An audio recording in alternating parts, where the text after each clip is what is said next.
Eu vou pegar uma colher, ó, vou misturar aqui nesta água. O detergente, tá? Detergente de louça mesmo.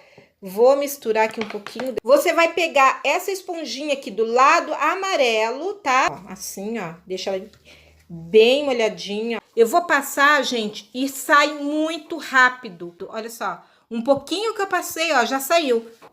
E depois é só vir com um pano. Olha só, gente, como fica branquinha, tá vendo?